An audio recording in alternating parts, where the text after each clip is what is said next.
Hello friends, இன்னைக்கு நம்ம ஒரு சூப்பரான ஸ்நாக்ஸ் தான் பார்க்க போறோம். நீங்க பார்த்தோன்னே தெரிஞ்சிருக்கும், குச்சிக்கிழங்கு குச்சி சிப்ஸ் இல்ல சில்லி சிப்ஸ்னு சொல்லக்கூடிய இந்த சிப்ஸ் இன்னைக்கு நான் கொஞ்சம் டிஃப்ரெண்டா பண்ண போறேன். என்ன டிஃப்ரெண்ட்னு கேக்குறீங்களா? இன்னைக்கு டைரக்ட்லி ஃப்ரம் ஃபார்ம் டு எண்ணட்டில் எண்ணட்டில் இல்ல, என்னோட அத்தையோட அட்டில் செய்ய போறோம். அதாவது எங்களோட தோட்டத்துல நான் செய்ய போறேன். ஸோ எங்க வீட்டுக்கு நான் வந்தாச்சு. ஸோ இங்க எங்க தோட்டத்துல இருந்து கிழங்கு பறிச்சு இந்த சிப்ஸ் எப்படி செய்யறதுன்னு பார்க்கலாம். இது குட்டீஸ்க்கெல்லாம் ரொம்ப ஃபேவரட்டான சிப்ஸ், எனக்குமே ரொம்ப பிடிக்கும். வாங்க எப்படி செய்யறதுன்னு பார்க்கலாம்.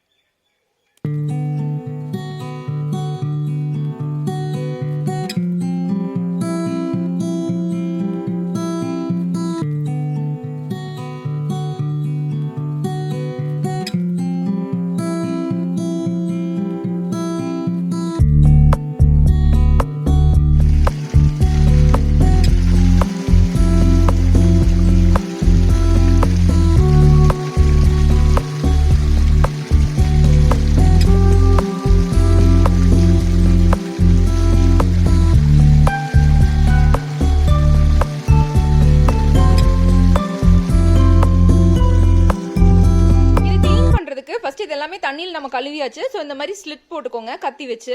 ஸோ இது பார்த்தீங்கன்னா இது இந்த இடத்துல நல்லா கொஞ்சம் ஆழமாக இந்த மாதிரி ஸ்லிட் போட்டுட்டு இதை லைட்டாக இப்படி எடுத்து விட்டிங்கனாவே வந்துடும். நான் எடுத்து காமிக்கிறேன். இந்த மாதிரி சுற்றியும் நம்ம இந்த மாதிரி ஸ்லிட் போட்டுக்கலாம். கொஞ்சம் நல்லா ஆழமாகவே ஸ்லிட் போட்டுக்கோங்க.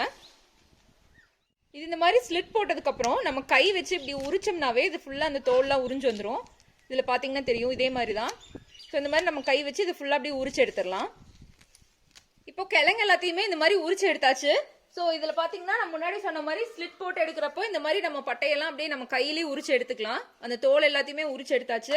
இப்போ இதை வாஷ் பண்ணிட்டு நம்ம சிப்ஸ்க்கு சீவி எடுத்துக்கலாம்.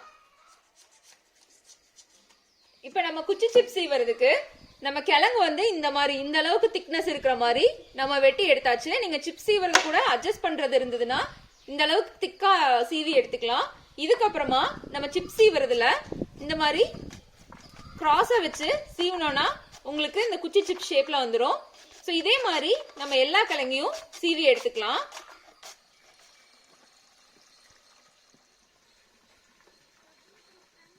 இப்போ நம்ம கிழங்கு எல்லாத்தையுமே இந்த ஷேப்ல சீவி எடுத்துக்கலாம்.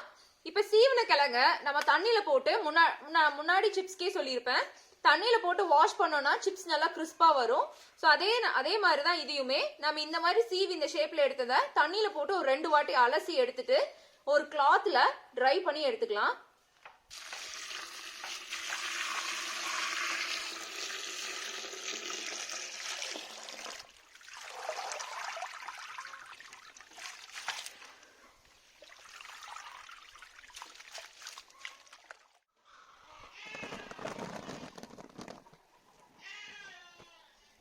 சிப்ஸ் பொரிக்கிறதுக்கு நான் வந்து ஒரு வடைச்சட்டி வச்சிருக்கேன். நல்லா அது சூடாயிருச்சு. இப்போ நான் செக்கில் ஆட்டின கடலெண்ணெய் எடுத்திருக்கேன். இதை ஊத்திடலாம்.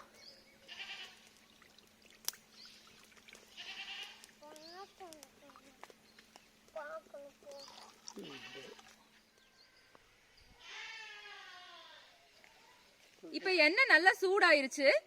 நம்ம ரெடி பண்ணி வச்சிருந்த குச்சிக்கிழங்க இதுக்குள்ள போட்டுடலாம். இப்போ பார்த்தீங்கன்னா அந்த சிப்ஸ் நல்லா பொரிஞ்சிருச்சு. ஒரு லைட் ப்ரௌன் கலர்ல வந்திருக்கு. இந்த டைம் நம்ம எடுத்துடலாம்.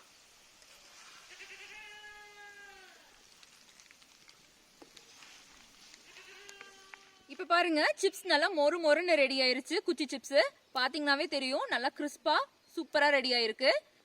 இதை நம்ம அப்படியே எடுத்து வச்சுட்டு இனி உப்பு மிளகாடி போட்டு கலக்கிக்கலாம். இப்போ நம்ம சிப்ஸ் எல்லாத்தையும் பொரிச்சு எடுத்தாச்சு. இப்போ நம்மள வந்து கடைசியாக கருவேப்பிலை போட்டு இறக்கிக்கலாம். பார்த்தீங்கன்னா நான் ஃப்ரெஷ் கருவேப்பிலை எங்கள் தோட்டத்துலேருந்து ஒடிச்சிட்டு வந்திருக்கேன். இது நல்லா உருவி போட்டு பொரிச்சு எடுத்துக்கலாம். ஸோ இது போட்டோன்னா நம்ம சிப்ஸில் நல்லா அது அப்படியே வச்சிருக்க நல்லா வாசனையாக இருக்கும். அதுக்காக தான்.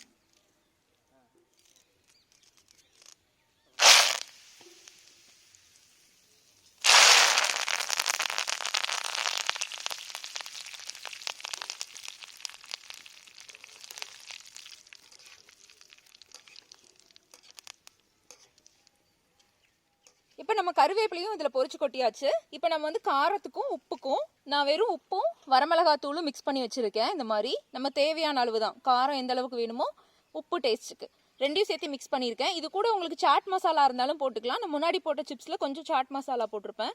பட் இது வந்து வெறும் உப்பு மிளகாத்தூள் போட்டாவே ரொம்ப டேஸ்ட்டாக இருக்கும். இப்போ இது வந்து நம்ம தூவிக்கலாம்.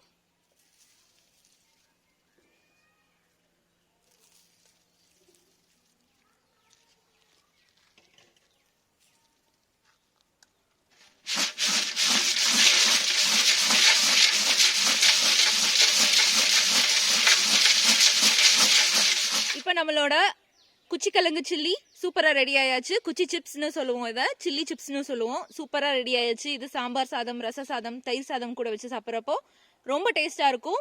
குட்டீஸ்க்கும் இது ரொம்ப பிடிக்கும். உங்கள் வீட்லேயும் இது ட்ரை பண்ணி பாருங்க. ஃப்ரம் ஃபார்ம் டு எண்ணெட்டில் வரைக்கும் பார்த்தாச்சு. ரொம்ப ஈஸியானதும் கூட. இது நம்ம செஞ்சு வச்சுட்டோம்னா இது வந்து ஒரு 2-3 வீக்ஸ் இருந்தாலும் நல்லா கிறிஸ்பாக, நல்லா ஒரு ஏர்டைட் டப்பாவில் போட்டு வச்சுட்டோம்னா கிறிஸ்பாக சூப்பராக இருக்கும். ட்ரை பண்ணி பாருங்க. ட்ரை பண்ணி பார்த்துட்டு எப்படி இருக்குன்னு மறக்காம கமெண்ட் செக்ஷன்ல கமெண்ட் பண்ணுங்க. நம்ம வீடியோ உங்களுக்கு பிடிச்சிருந்ததுன்னா லைக் பண்ணுங்க. ஃப்ரெண்ட்ஸ் அண்ட் ஃபேமிலி கூட ஷேர் பண்ணிக்கோங்க. நம்ம சேனலுக்கு நீங்க இன்னும் சப்ஸ்கிரைப் பண்ணலையா? அப்ப மறக்காம கீழே இருக்கிற சப்ஸ்கிரைப் பட்டனை கிளிக் பண்ணுங்க. கூடவே இருக்கிற பெல் ஐக்கானையும் கிளிக் பண்ணுங்க. அப்பதான் என் நாட்டில் நான் போடுற ரெசிபி உங்களுக்கு உடனுக்குடனே நோட்டிபிகேஷன் கிடைக்கும். நன்றி.